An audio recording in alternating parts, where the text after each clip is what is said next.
Hello and welcome to this edition of Jamaica Magazine. I'm your host, Adrian Atkinson. November is Diabetes Month, and we would like to take this opportunity to tell you to take care of your health and do have regular checkups with your doctor. As always, we have a wonderful show lined up just for you. Do stay tuned. Whatever illness you might have, it is important to visit the doctor at the earliest sign of sickness. For many conditions, early detection can lead to better outcomes. Don't stay at home and self-medicate and allow your condition to worsen before going to the doctor. If you are a youngster, young child, 14 and younger, older person, or you have a compromised immune system, you have an underlying illness, a cancer patient, a diabetic patient, then your system is compromised. You need to see the doctor quickly and let the doctor prescribe. Visiting your doctor early protects your health, so you can enjoy more moments, more life.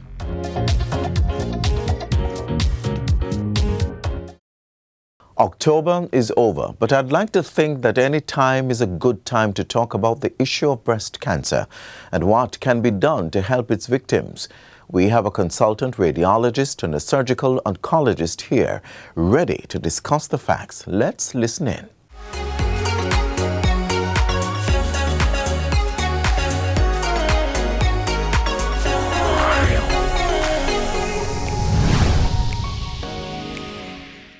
Welcome to Get the Facts, the program that provides you with information on government's policies and initiatives, information that you can use for our collective growth and national development. I'm your host, Theodore Henry. Today we're discussing breast cancer. And for this discussion, we have with us Dr. Daria Cornwall-Bernard, consultant radiologist at the University Hospital of the West Indies, UHWI Mona, and Dr. Patrick Roberts, surgical oncologist, and they will be telling us all we need to know about this health condition. Dr. Cornwall-Bernard, Dr. Roberts, welcome to Get the Facts. Thank you for having us. Thanks for having us. Let's jump right into it. Dr. Patrick, I'm going to start with you. Dr. Roberts, let's define cancer. Everybody has heard the word cancer. Yes. But it might be like a bit of like the boogeyman in the back of your head. Give us the medical definition. So cancer is a group of conditions where cells in the body basically start to grow out of control. And as a result of that, they have the potential to either grow into other organs, which we call invade, right, or it can spread to other organs. And if it should spread to any organ that we need to be alive, for example, the lung, the liver, the heart, the brain, then that can lead to death. So right, this is what we would call metastasis or stage 4 cancer when it has spread to another organ. So breast cancer, using the definition, breast cancer is when cells in the breast begin to multiply out of control and okay, so that becomes the issue. Now, Dr. Roberts, I'm still with you. Breast cancer is, I believe breast cancer feels like a female thing for many people, but that's not quite accurate, is it? No, it's not accurate. Yes, the preponderance it's more common among females. Only about 1% of the male population, or 1% of the breast cancer population will be males. Is there a why that it's more we think that has to do predominantly with estrogen. Obviously females will have more estrogen. But when we do see males with breast cancer, that's commonly due to a genetic abnormality, because it's very unusual for males to get breast cancer. It doesn't mean that every time a male has breast cancer, he has a genetic condition, but most times that's the underlying reason why a man would get breast cancer. Unusual, but you didn't say impossible. It's not impossible. You didn't say impossible. Dr. Cornwall-Bernard, I need to bring you in right here. We want to talk some more about signs and risks, but especially risk. Now, how do persons know that they are at risk of breast cancer? Is it just having mammalian glands? Well, that's a very good question. The biggest risk factors for getting breast cancer are being a woman and getting older. That's all you really need. 80% of women who get breast cancer don't have any cancer in their family, right, don't have any genetics for breast cancer that they know of. They test for genes, it's negative, but just being a woman and getting older. So basically, especially when you reach the age of 40, when you've reached that age of 40, even if you don't have cancer in your family, your risk for breast cancer increases. So you have to start doing your checks at around that time, like your mammogram and stuff. So basically, all women who are 40 years and over should be doing their mammogram or checking to see, because all women 40 years and over are at risk. Aye. Doc, you mentioned mammogram, but we've also heard the importance of, before you even get to the doctor, the at-home testing. So what are people looking for if they are to do that sort of self-test? Right. So that's the difference between being over 40 and being under 40. Okay. From teenagers coming up, women are supposed to be aware of, and girls are supposed to be aware of their chest. So every month after the menstrual period, they're supposed to examine the breast, look at the breast, check, feel while in the bathroom also after the menstrual period to make sure that there are no changes in the breast. If there are any changes at all in the breast, that no change should be ignored. The woman should go to the doctor, or the girl or the teenager or the young lady, go to the doctor to get any change in the breast checked out. Changes like? Changes like a lump, a nipple discharge, a rash on the nipple, the breast looking swollen or tender. And tender is a kind of funny thing, because many times that tender could just be hormonal changes, right? But if you find that your tenderness also is outside of the cycle, because if it's cyclical, then you don't really too worry about it. But if outside of the cycle you have that funny tenderness that is not really, you can't relate to a cyclical change, then you could also check it. Although it's usually not cancer. But a rash, a nipple discharge, a lump, the nipple pointing inwards. And when I speak to rash, the rash on the nipple itself, like an eczema, can be a sign in which cancer shows up. Lump under the arm even could be a way in which cancer shows up. So we advise that women are not to, or men, and not to ignore any changes in their breast. So sorry, let me just jump in. It's the same for men? Yes. These same signals? These same signals could happen in men as well. So both men and women should be aware of themselves, and any changes, they check it out.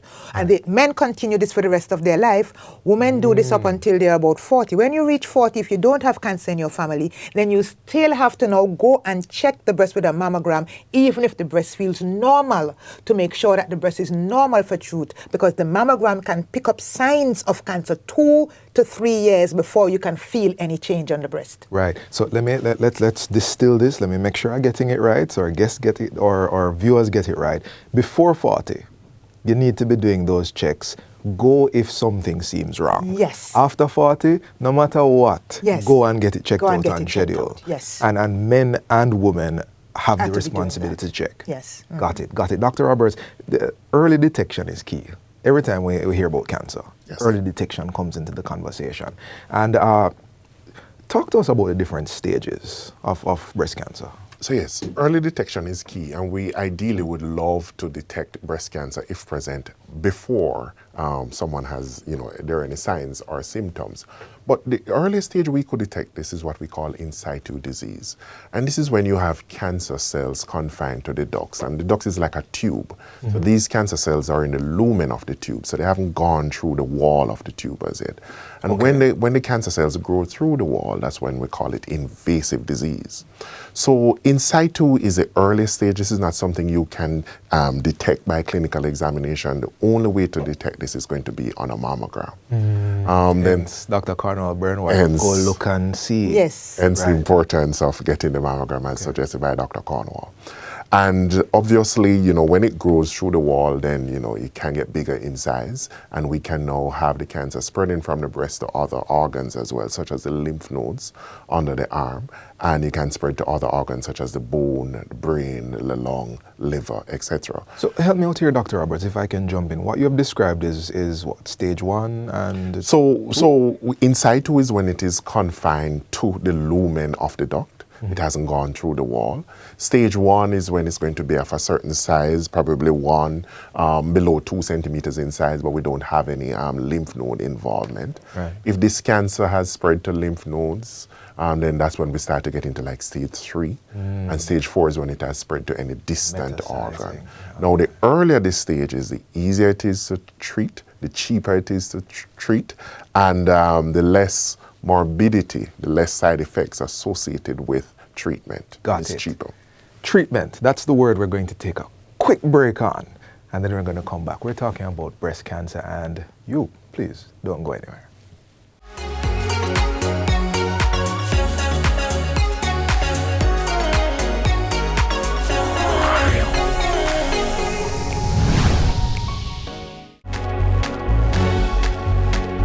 Know your numbers and control the keys to a healthier heart.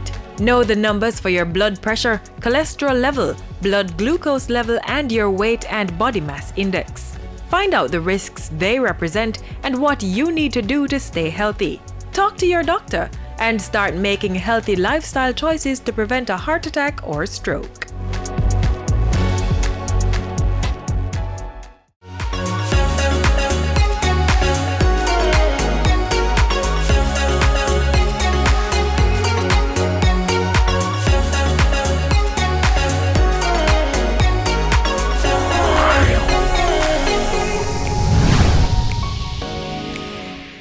Welcome back to Get the Facts. We're talking about breast cancer with Dr. Daria Cornwell-Bernard, consultant radiologist at the UHWI, and Dr. Patrick Roberts, surgical oncologist. Now, doctors, let's jump right back in where we left off. Dr. Cornwell-Bernard, we had started talking about treatment, Dr. Roberts. Yes. And usually, cancer equals chemotherapy, radiation. Now, I know we're going to talk about that. I know that's your wheelhouse. But before we even get to radiation, what treatments are generally available?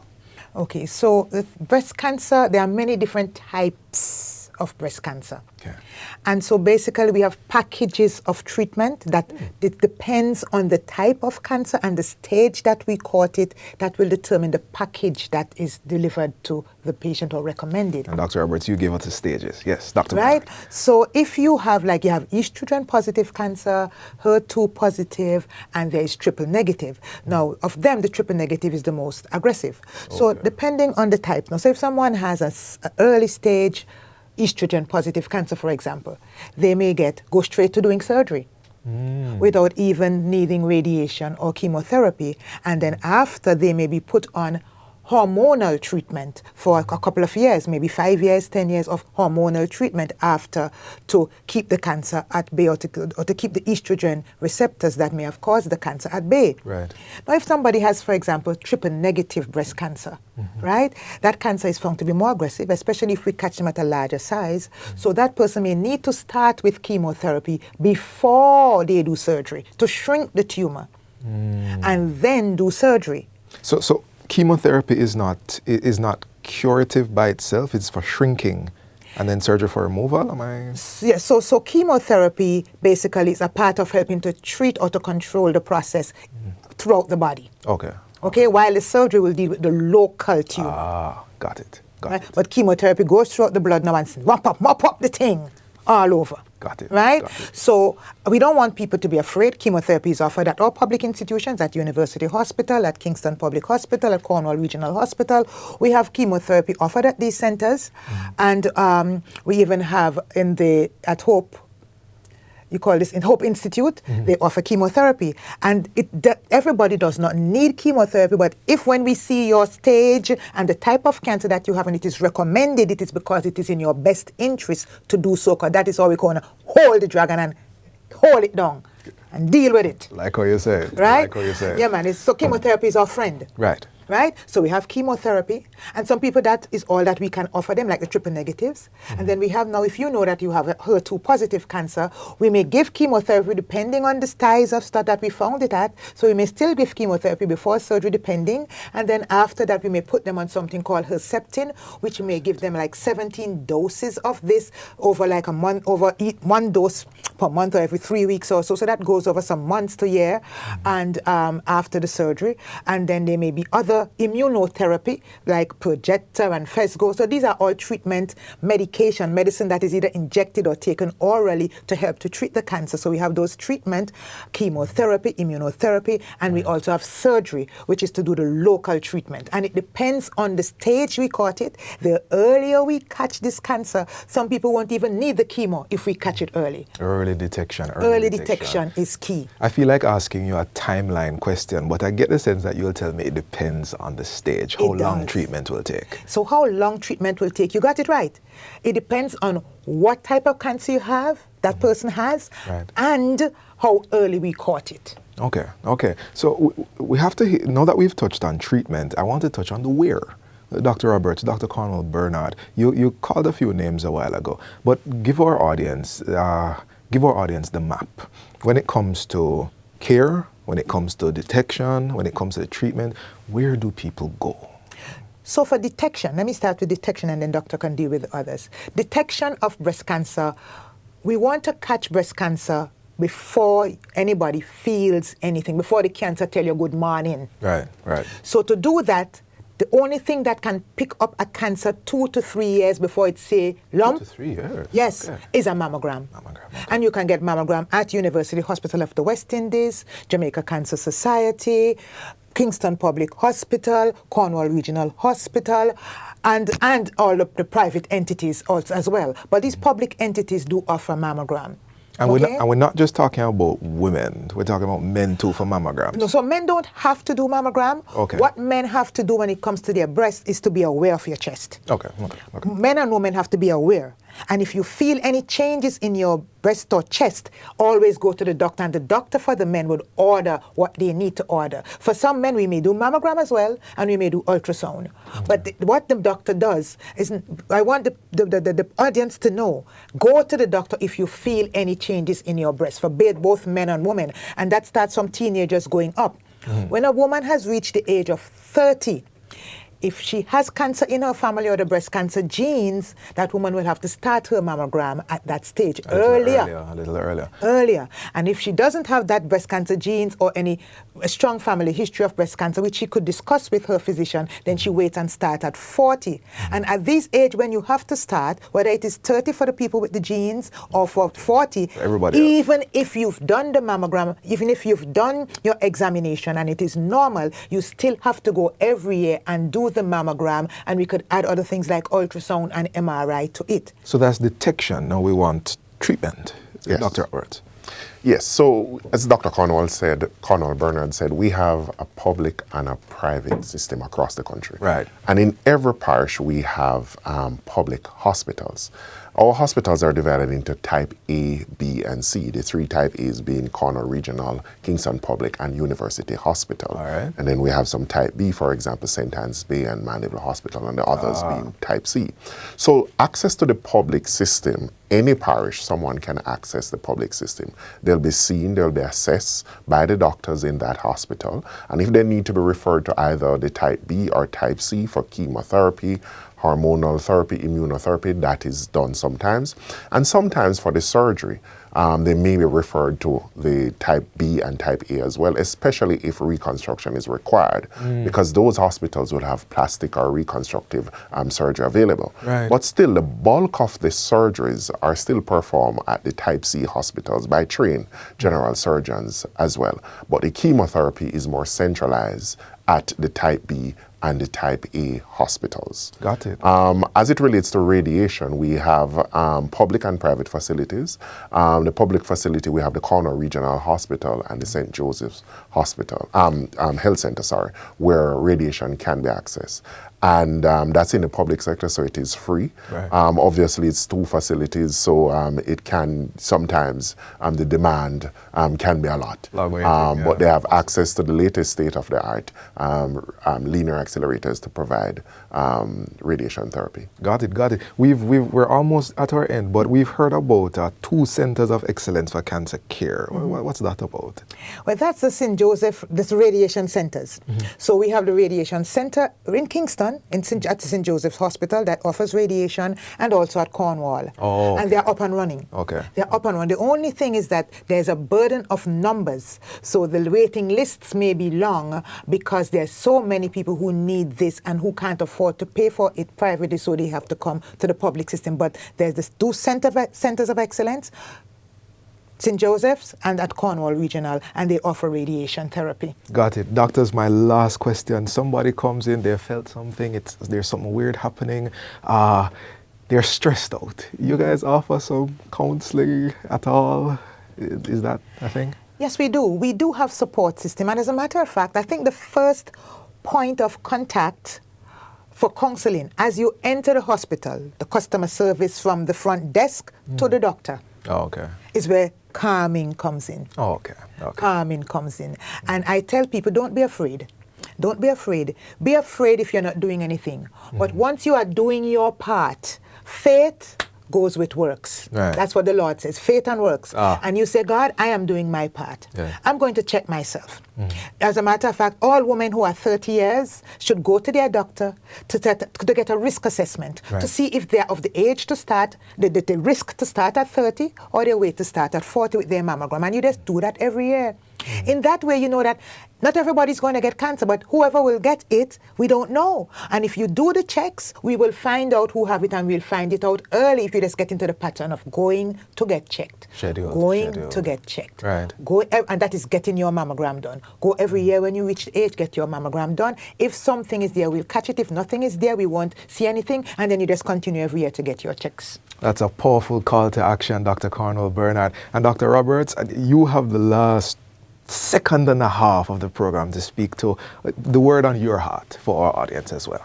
My advice to your audience is to be aware of your body, get checks if you're seeing any abnormalities or if you're of the age, and also be aware of your family's history. And your family history is not just the persons who are in Jamaica, but those family members who are abroad, because knowing your family history could be that key to unlock your potential risk for getting certain cancers. Perhaps somebody has to have a conversation today, having watched this program. You know, Mommy, Daddy, what has happened in our family? What did happen to such and such? This has been another informative discussion centered on getting you all the facts about this topic, breast cancer. Sadly, this is where our discussion ends for today, and I'm sure you've been enlightened and made more aware of breast cancer, what it is, how it is treated, and the fact, as Dr. Cornwell Bernard mentioned, that panic is not the right first step. You know, this has been Get the Facts, and our guests were Dr. Daria Cornwell Bernard, consultant radiologist at the University Hospital of the West Indies, and Dr. Patrick Roberts, surgical oncologist. For more information on breast cancer, visit the Ministry of Health website. You can find that at www.mohw.gov.jm, or its partner, the Jamaica Cancer Society, their website, www.jcs.live. Until next time, I'm Theodore Henry. Thank you for watching, and take care.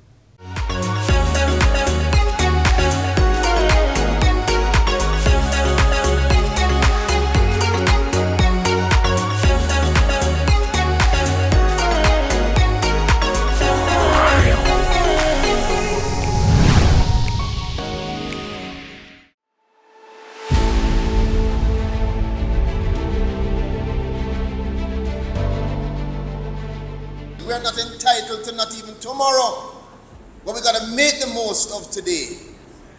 And we do so by understanding that as Jamaicans, our spirit must be a spirit of unity, a spirit of purpose, and a spirit of gratitude, where we appreciate what is taking place, and we also appreciate that it never took place before. So even though we are stressed, we are blessed.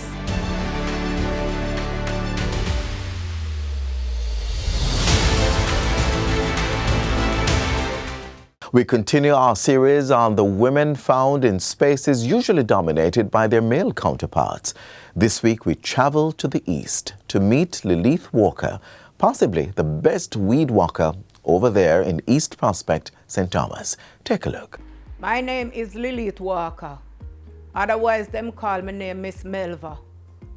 I'm a female landscaper living in St. Thomas, East Prospect. Welcome to my story.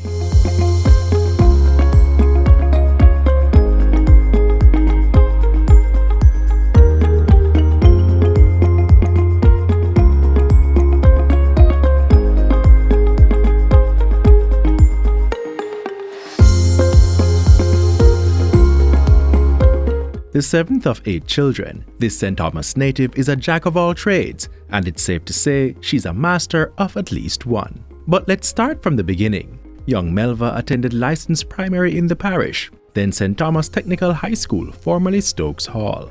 But once she was finished with her schooling, Melva set out for the big city, working for a family of 5 in Kingston as a domestic worker. She moved further west to Old Harbour in St. Catherine, this time as a shopkeeper, and would return east later, where she settled into a family life, getting married and bearing 2 children. While she was doing this, Melva continued a patty business she inherited from her then landlord. Over time, her marriage ended, and Melva was looking for other ways to make ends meet. By this time, she was in her mid-30s. That's when she decided to go into groundskeeping. You ever cut yard before that? I mean, never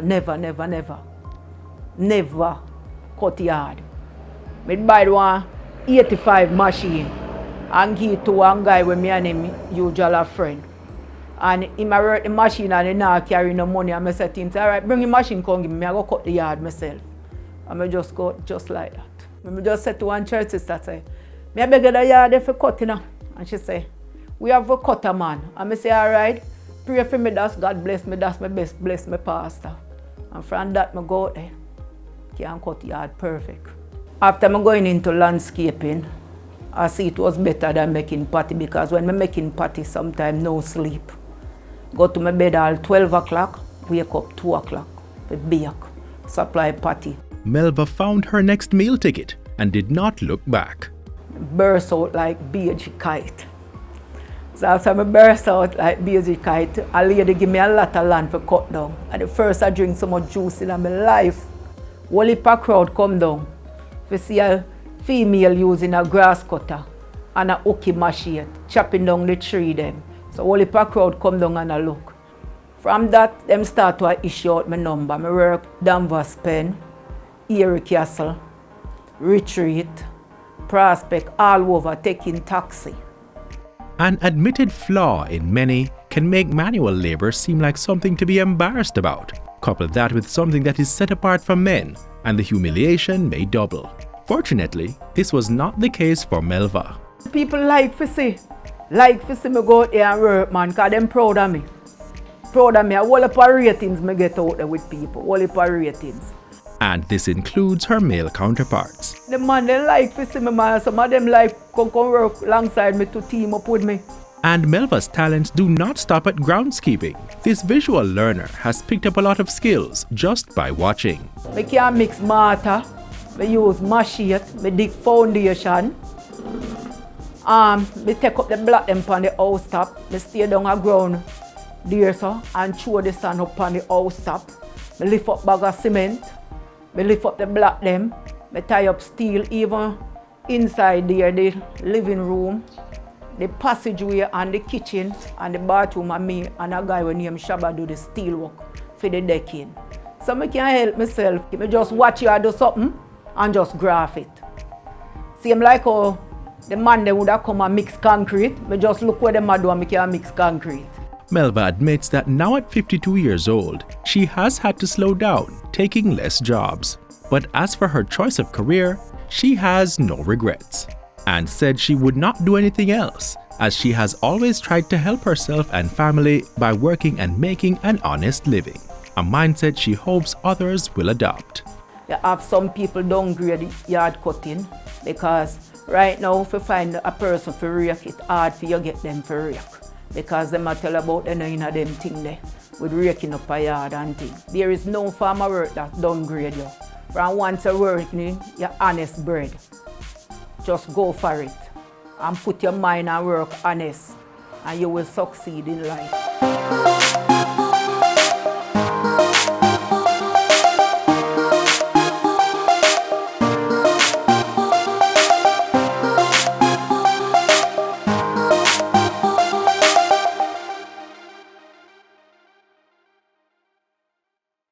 And with that, we've come to the end of today's show. To catch a repeat of this or any other, feel free to log on to our website, gis.gov.jm. Until next time, I'm Adrian Atkinson. Do take care. This has been a production of the Jamaica Information Service, the voice of Jamaica.